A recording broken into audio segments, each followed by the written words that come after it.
45장 1절로 13절까지 말씀입니다.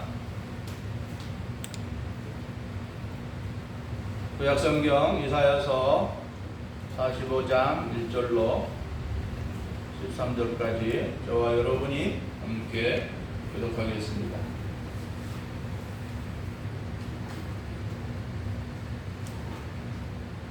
여호와께서 그의 기름 부음을 받은 고레스에게 이같이 말씀하시되 내가 그의 오른손을 붙들고 그 앞에 열국을 항복하게 하며 내가 왕들의 허리를 풀어 그 앞에 문들을 열고 성문들이 닫히지 못하게 하리라.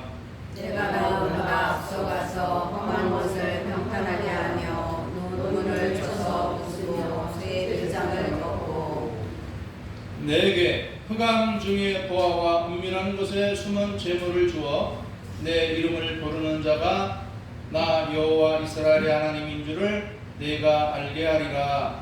내가 너의 영광하고 내가 택한 자 이스라엘을 위하여 내 이름을 불러 너는 나를 알지 못하였을지라도 내게 지구를 주어노라. 나는 여호와라. 나 외에 다른 이가 없나니 나밖에 신이 없느니라. 너는 나를 알지 못하였을지라도 나는 내 띠를 동일 것이요 해 뜨는 곳에서든지 지는 곳에서든지 나밖에 다른 이가 없는 줄을 알게 하리라. 나는 여호와라. 다른 이가 없느니라. 나는 빛도 짓고 어둠도 창조하며 나는 평안도 짓고 환난도 창조하나니 나는 여호와라. 이 모든 일들을 행하는 자니라 하였노라.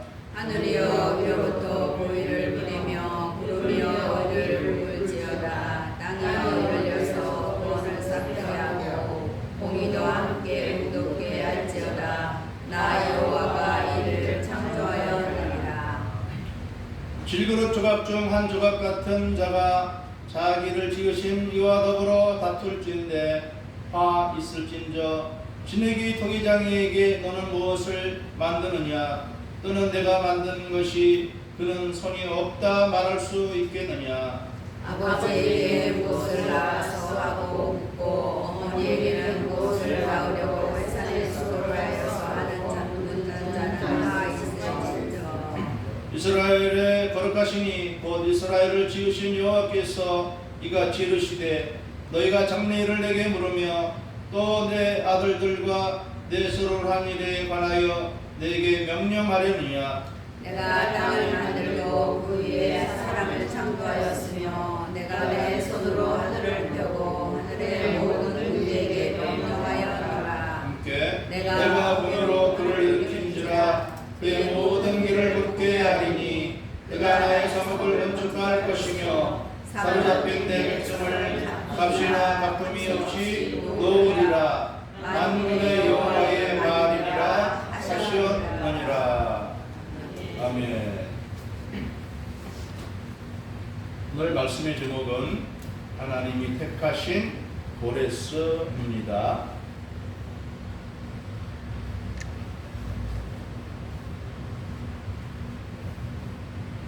하나님은 당신이 어떤 일을 이루어 가실 때 그 일을 이룰 수 있도록 어떤 사람들을 택해서 일을 이루어 가십니다. 하나님이 이스라엘 백성들을 구원하시기 위해서 택한 사람이 있는데 그가 바로 고레스라는 사람입니다. 우리 사람들도 이런 하나님의 형상을 닮아서 일상을 살아갈 때 택하죠. 친구를 택하고 배우자를 택하고 직업을 택하고 직장을 택하고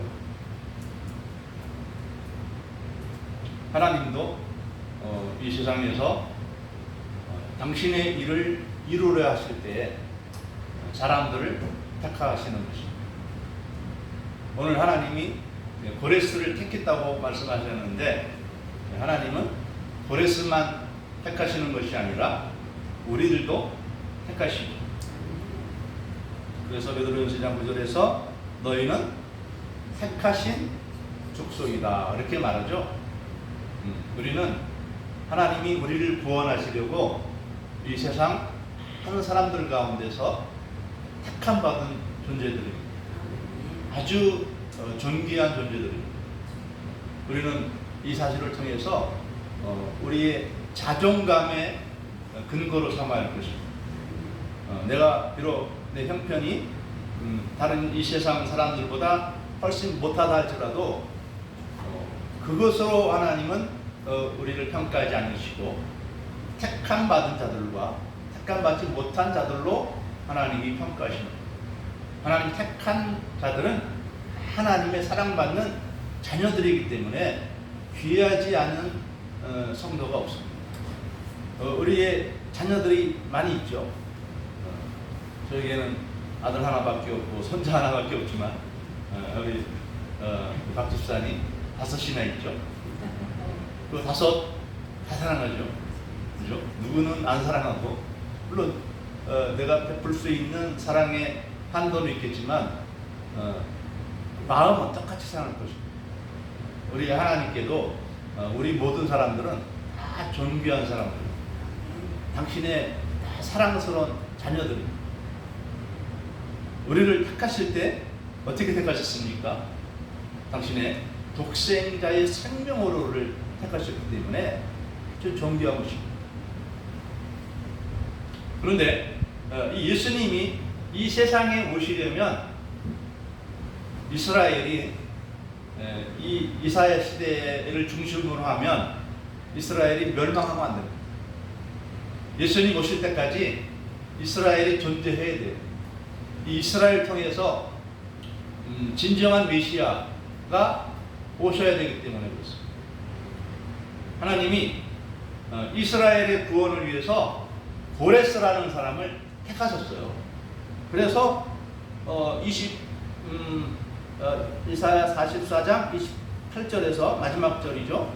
그 45장 1절 바로 앞에서 뭐라고 하나님이 말씀하셨냐면 고레스에 대하여는 이르기를 내 목자라 그가 나의 모든 기쁨을 성취하리라 하며 예루살렘에 대하여는 이르기를 중건되리라 하며 성전에 대하여는 내 기초가 놓여지리라 하는 자니라. 이 고레스를 가리켜서 뭐라고 말하면 내 목자다. 또 오늘 우리가 읽은 본문 45장 1절에서는 뭐라고 말하냐면 여호와께서 그의 기름 부음 받은 고레스에게 그랬어요. 기름 부음 받았다. 많이 듣던 말이죠. 기름 부음 받은 자를 우리는 뭐라고 부르죠? 히브리어로 메시아, 헬라어로 그리스도, 예수 그리스도라고 하죠. 히브리어로 말하면 예수와 메시아예요. 예수와 메시아, 예수 메시아. 그런데 이 고레스는 이스라엘 사람도 아니에요. 하나님을 전혀 알지 못하는 이방 나라의 왕인데 어떻게 고레스가 나의 목자고 또 기름 부음 받은 자라고 그렇게 말할 수 있을까요? 하나님이 고레스를 택하신 이유는 이스라엘 백성들을 구원하게 하려고 택하셨기 때문에 비록 이방 나라의 왕이지만 메시아라고 부르는 거예요. 이스라엘을 구원하는 그 아주 중요한 도구이기 때문에. 그래서 이 고레스는 앞으로 오실 진정한 그리스도의 예표가 되는 거예요. 예표. 그래서 앞으로 기름 부음 받은 자가 오셔서 이스라엘 백성들뿐만 아니라 온 세상 사람들의 하나님이 택하신 자들을 불러 구원하시는 그러한 목자가 되시는 것이죠. 그래서 여기 고레스를 가리켜서 목자라 또 기름 부음 받은 자 메시아라고 부르는 이유는 이 고레스가 하나님을 경외하는 진실한 성도이기 때문에 그렇게 말하는 것이 아닙니다. 이방인 그 자체 그대로 있어요. 이 고레스라는 사람이 개종했다는 말이 없어요. 그 고대 그 유적 문서에 의하면 이 고레스라는 사람은 이 이스라엘뿐만 아니라 자기 휘하에 있는 모든 민족에게도 자기 종교를 존중해 주었다고 합니다. 그래서 이 메데파사 왕인 이 고레스가 이 바벨론을 점령했잖아요. 그때 이 바벨론이 말두기라는 그 신을 섬겼는데, 이 바벨론에 대해서 뭐라고 말하냐면 너의 신 말두기 나를 너희의 왕으로 세웠느니라, 이렇게 말했다고 합니다. 그것을 보면은 이 고레스가 정말 하나님을 잘 믿었을지는 퀘스천 마크예요. 어떻게 보면 이 고레스가 이 이사야 예언의 말씀을 그 사람이 듣고 이스라엘을 포로 해방하고 성전도 지으라고 했거든요. 그래서 그 이사야서를 읽어본, 또 뭐 읽을 수는 없겠지만 그 설명을 들은 이 고레스가 이사야서를 통해서 하나님을 믿었을지 안 믿었을지는 모르겠어요. 그런데 우리가 그 에스라서 1장 1절과 2절을 보면 하나님을 믿었을 것 같아요. 그가 조서를 내리는 것을 보면 그런 모습이 나옵니다. 그래서 여러분들도 같이 볼 수 있으면 좋겠습니다. 에스라서 1장 1절에서 4절까지에서 보면 이렇게 설명이 되어 있습니다.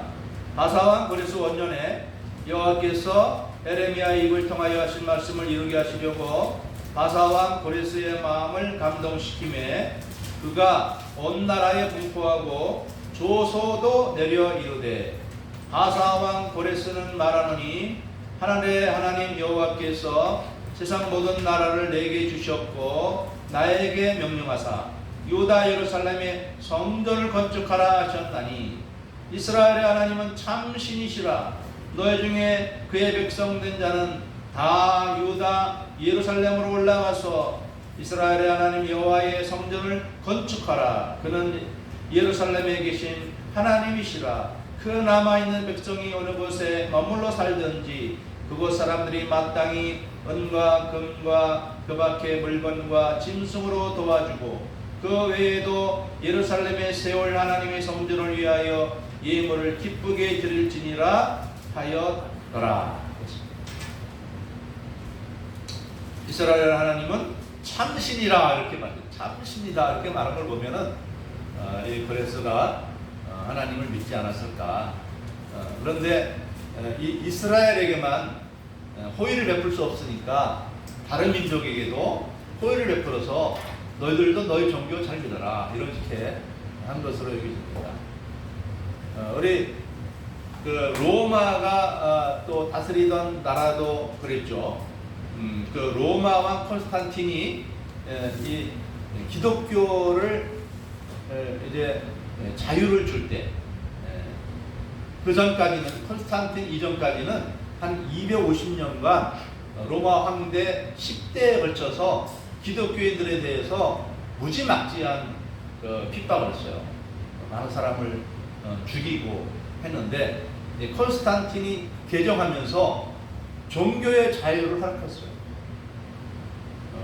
그러니까 기독교든 무슨 종교든 다 믿어도 된다, 이런 포고령을 내렸는데, 그런데 이제 왕이 기독교를 믿으니까 신하들도 백성들도 기독교로 돌아온 거죠.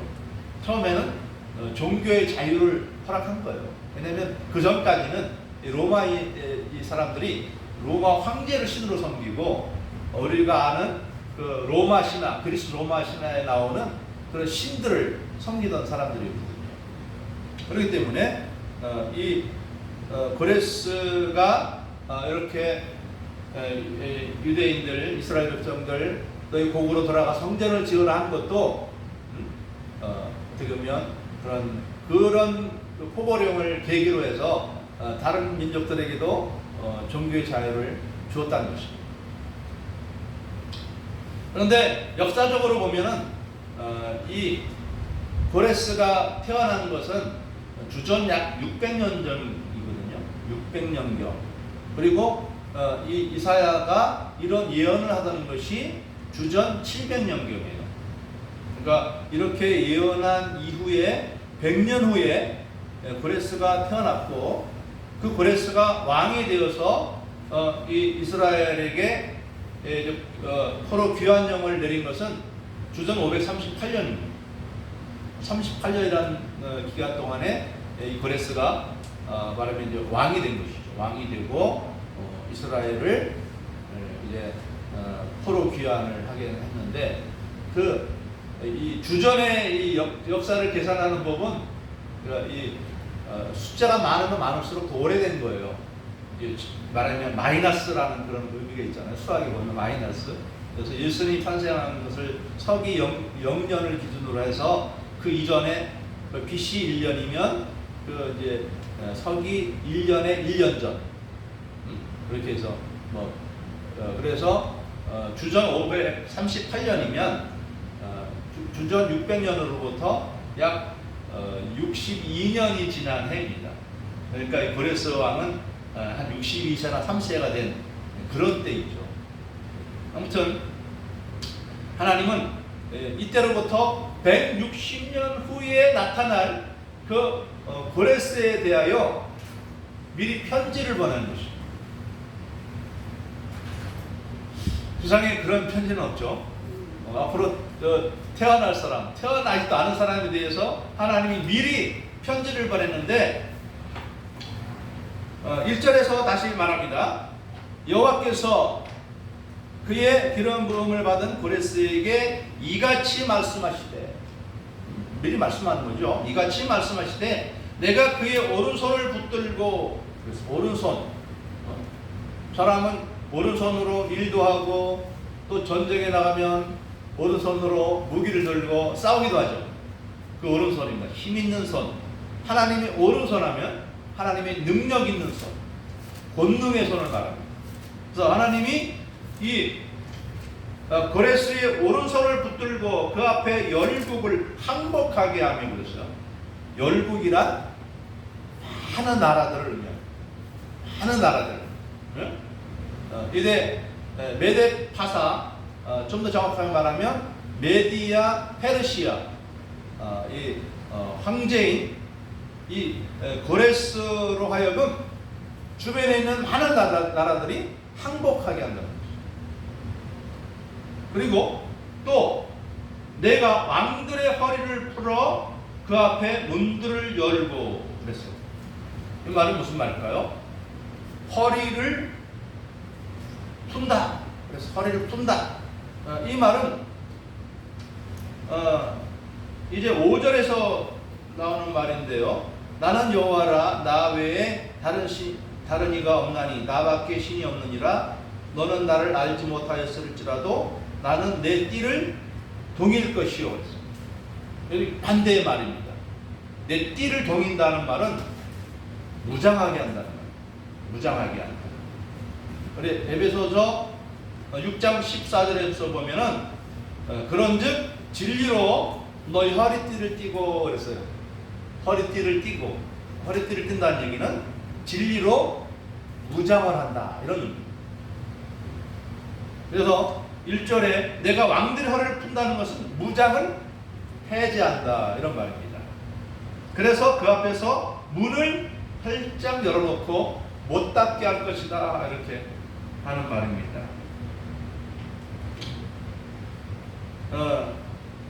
그래서 2절에 내가 너보다 앞서 가서 험한 곳을 평탄하게 하며 논문을 쳐서 부수며 쇠빗장을 꺾고 그랬어요. 험한 곳이라는 것은 뭐냐면 아주 점령하기 어려운, 이기기 어려운 그 나라들을 하나님이 먼저 가서 그 문짝을 미리 다 부숴놓는다 이 말이에요. 그래서 실제로 이 고레스가 이 바벨론을 점령할 때 큰 나라가 아니었어요. 바벨론보다 훨씬 작은 나라였어요.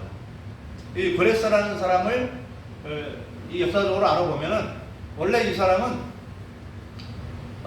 그 아버지는 페르시아 사람이고 어머니는 메디아 사람이에요. 공주예요, 공주.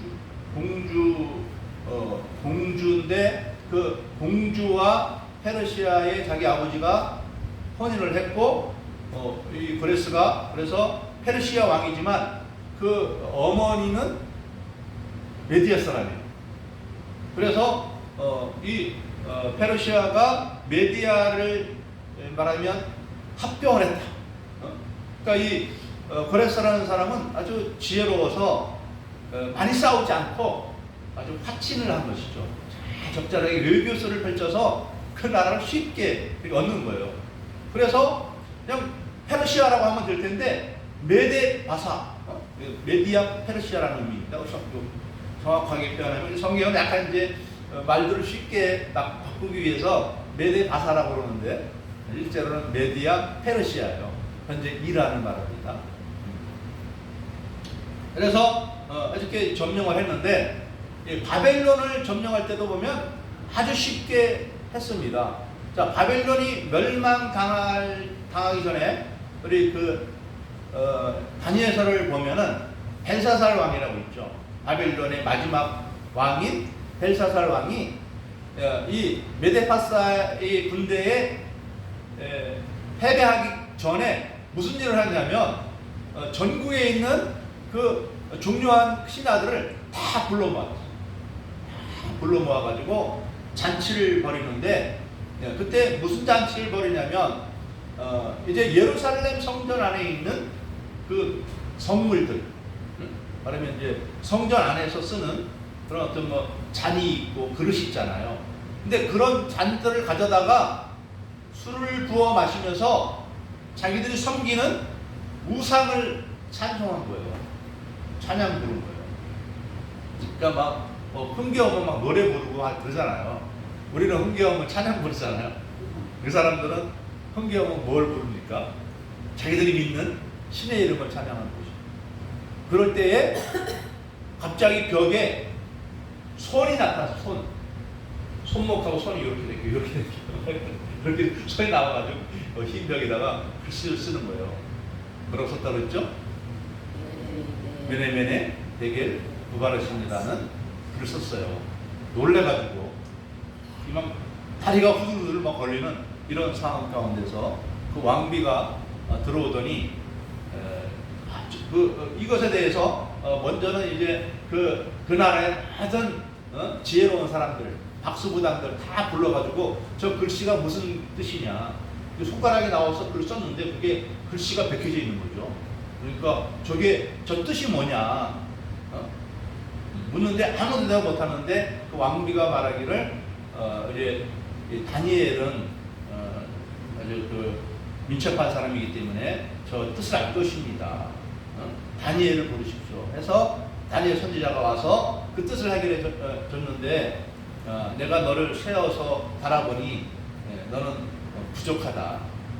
그래서 내 나라가 곧 망한다라는 그런 이제 뜻을 해석해 줬죠. 그런데 얼마 후에 이 고레스가 이끄는 군사가 이 바벨론 성으로 쳐들어온 거예요. 그러고 나서 얼마 안 돼서 바로 그 역사적인 기록에 의하면 고레스가 바벨론 성 안으로 특수부대를 침투시킨 거예요. 그래서 몰래 들어가서 거기에 있는 그 성문을 시킨 사람들 다 죽이고 성문을 활짝 열어놓은 거예요. 그러니까 완전히 문이 열려진 거죠. 오늘 말씀처럼 1절에서 중간에 보면 내가 그의 오른손을 붙들고 그 앞에 열국을 항복하게 하며 내가 왕들의 허리를 풀어 그 앞에 문들을 열고 성문들이 닫히지 못하게 하리라. 그 앞에서 문이 열린다는 말이 바로 여기에 두고 하는 말입니다. 바벨론 전쟁하기도 전에 미리 다 문이 열려져 있어요. 그래서 이 페르시아의 군대가 무혈을 일정했다는 거예요. 그냥 들어가서 그냥 다 장악해버리는 겁니다. 순식간에.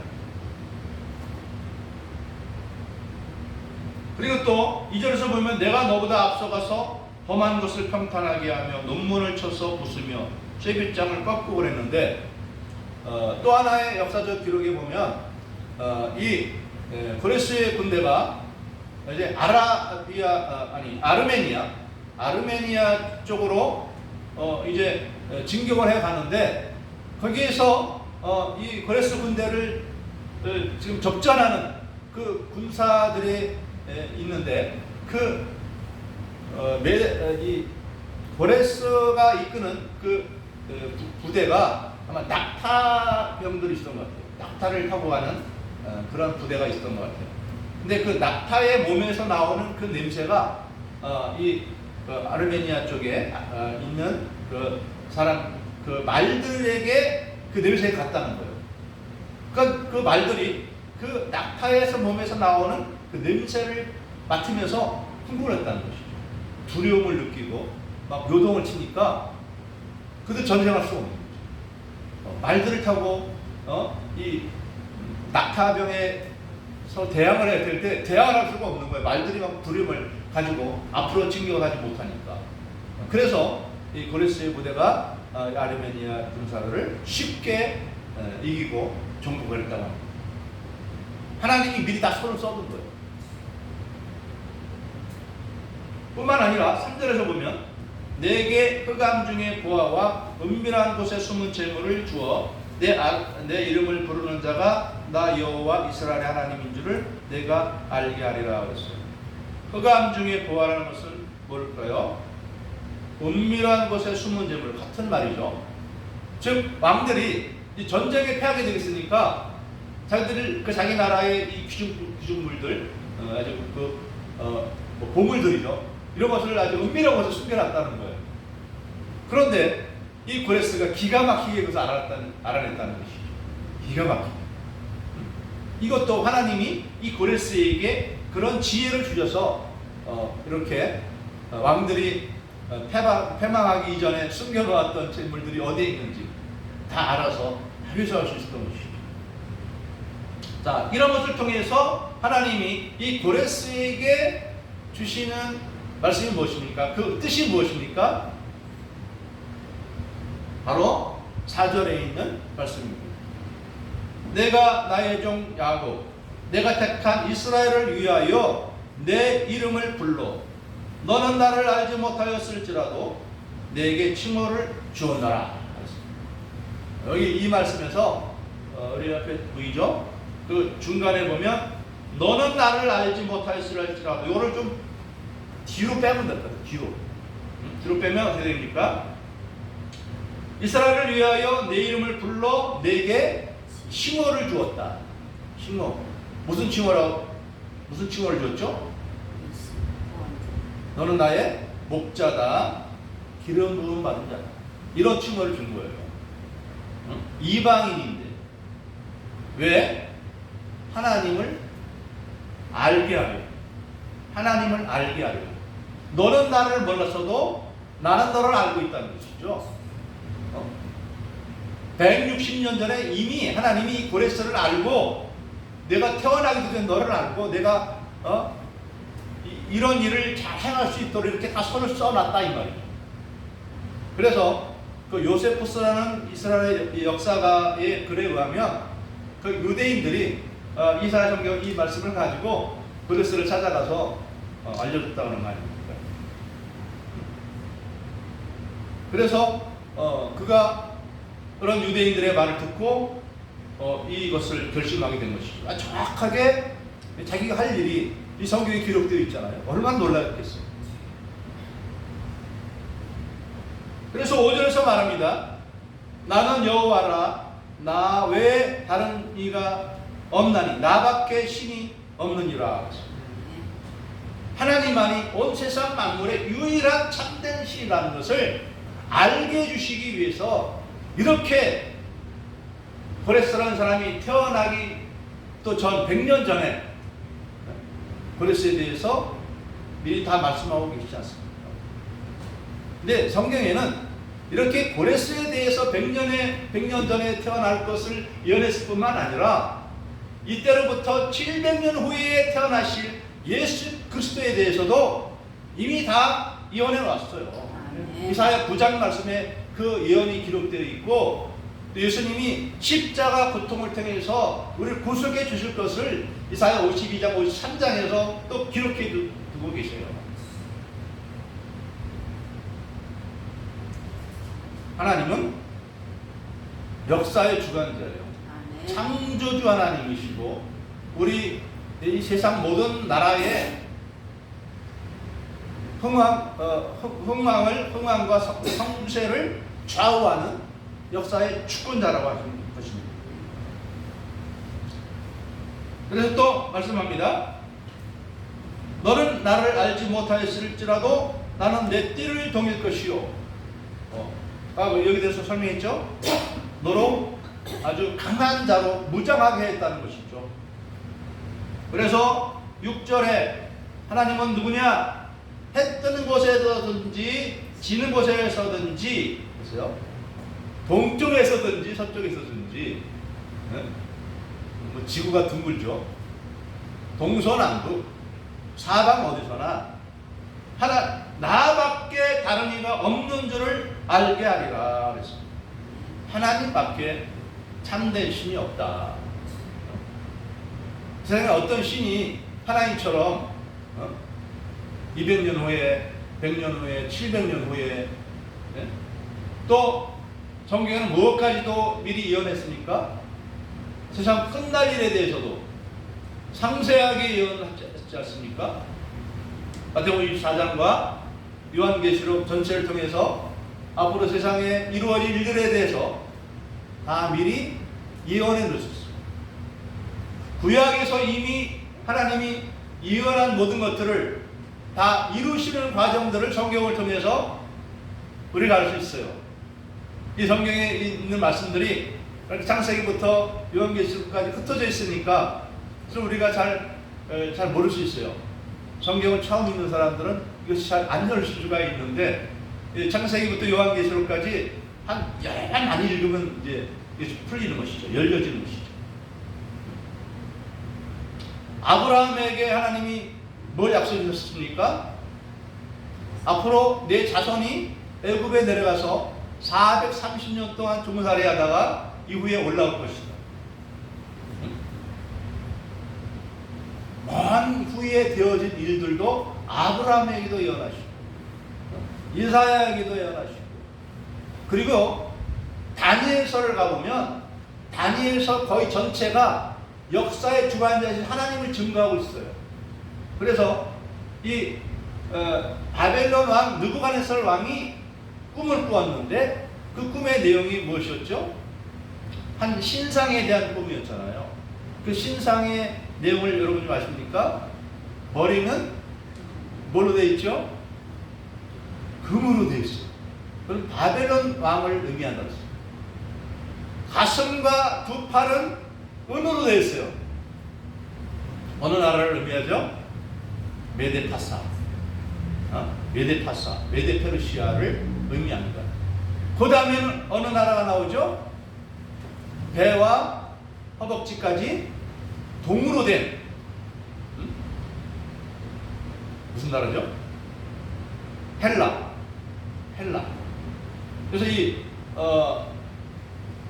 다니엘서 7장부터 가보면 이 헬라 제국이 일어날 것에 대해서, 또 헬라가 또 네 갈래로 갈라지고 또 그 중에 한 나라가 이스라엘을 정복할 것을 예언하고 있습니다.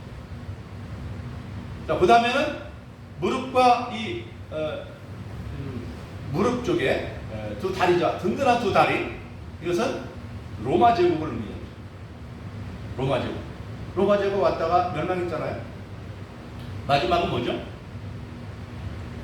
쇠로 된 그 강철이 로마 제국이고, 그래서 막 그 어떤 나라보다 강한 나라가 돼서 이 온 세상 나라를 다스릴 것을 의미했는데, 그 다음엔 어떤 나라입니까? 쇠와 흙이 섞여 있는 발가락 10개의 나라다, 이렇게 말합니다. 발가락 10개의 나라가 어떤 나라냐? 뭐 이제 여러 가지 이제 뭐 분분한 해석들이 많이 있지만은, 우리 과거에 돌아가신 우리 조영기 목사님은 그것은 유럽의 10개국일 것이다, 이렇게 해서 앞으로 유럽이 10개국이 되면 뭐 그때 EC라고 그랬는데, 대문자 EEC 이렇게 영문 대문자로. 근데 EC가 지금은 뭐죠? UA 지금 뭐라고 그러죠? 갑자기 생각이 안 나요. 하여튼 유럽 지금은 이제 한 20개 정도 되는 걸로 알고 있는데 10개국이 되면은 예수 그리스도가 오신다 그렇게 막 얘기했어요. 근데 그것이 이제 풀려졌죠. 근데 아무튼 흙과 이 쇠가 서로 섞이지 않는 다민족 국가로 이루어진 나라라고 했어요. 하여튼 뭐 우리가 그것이 유럽이 될지 아니면 뭐 다민족 국가로 형성된 주로 유럽 사람들이 이주해서 세워놓은 USA가 그 나라일지는 모르겠어요. 하여튼 마지막 있던 나라가 이제 하나님이 보내신 어떤 돌에 의해서 그 상이, 그 우상이 다 멸망한 거였어요. 흩어져서 가루가 되어서 없어지고 또 그리스도가 세운 나라가 이루어질 것을 말씀하고 있습니다. 이것은 아직 안 이루어졌어요. 요한계시록에서 말씀하고 있는 예언은 아직도 안 이루어진 예언이에요. 그렇다면 이 예수 그리스도가 오시기까지 구약을 통해서 수많은 아브라함 때부터 우리 선지자를 통해서 예언하신 것들이 다 성취된 것을 보면 이제 요한계시록에서 이루어지는 그 예언도 성취될 것이라고 우리가 믿는 것입니다.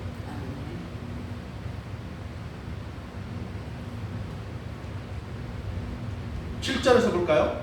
7절에서 보면 나는 빛도 짓고 어둠도 창조하며 평안도 짓고 환난도 창조하나니 나는 여호와라. 이 모든 일들을 행하는 자니라.